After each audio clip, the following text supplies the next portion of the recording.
नमस्कार YouTube family.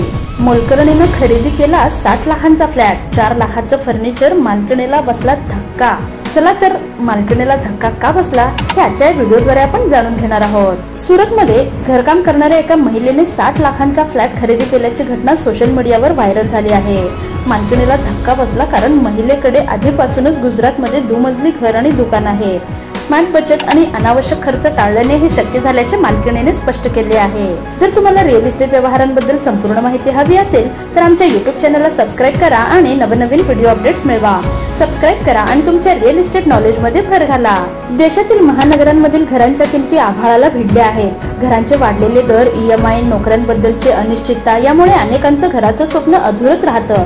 अनेक जण आयुष्यभर भाड्याच्या घरात राहतात, भाडं भरत आयुष्य सरतं, पण स्वतःचं घर काही होत नाही। एकीकडे अशी परिस्थिती असताना सुरतमध्ये घरकाम करणाऱ्या महिलेने 60 लाखांचा फ्लॅट खरेदी केल्याची पोस्ट सोशल मीडियावर व्हायरल झाली आहे।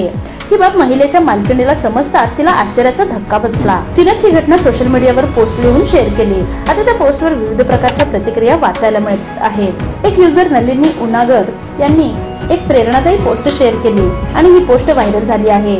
एका सकाळी माझी मोलकरणीन आनंदात आली। सुरतमध्ये 60 लाखात 3 BHK फ्लॅट खरेदी केल्याचं तिने सांगितलं। इतकंच नव्हे तर फर्निचरसाठी तिने 4 लाख रुपये खर्च केले आहेत। तिने केवळ 10 लाख रुपयांचं कर्ज घेतलं आहे। हा प्रकार ऐकून मी आश्चर्यचकित झाले, असं नलिनी यांनी पोस्टमध्ये म्हटलं आहे।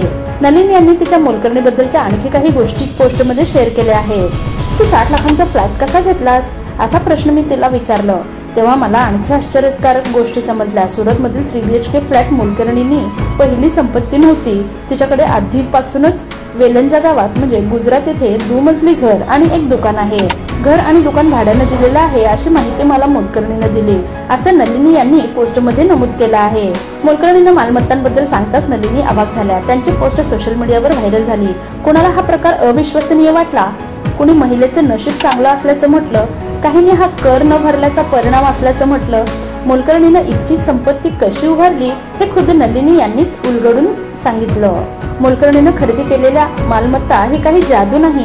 स्मार्ट सेव्हिंग आणि गरज नसलेल्या वस्तूंवर पैसे खर्च करणं टाळल्यानं मोलकरणीला या सगळ्या गोष्टी जमल्या।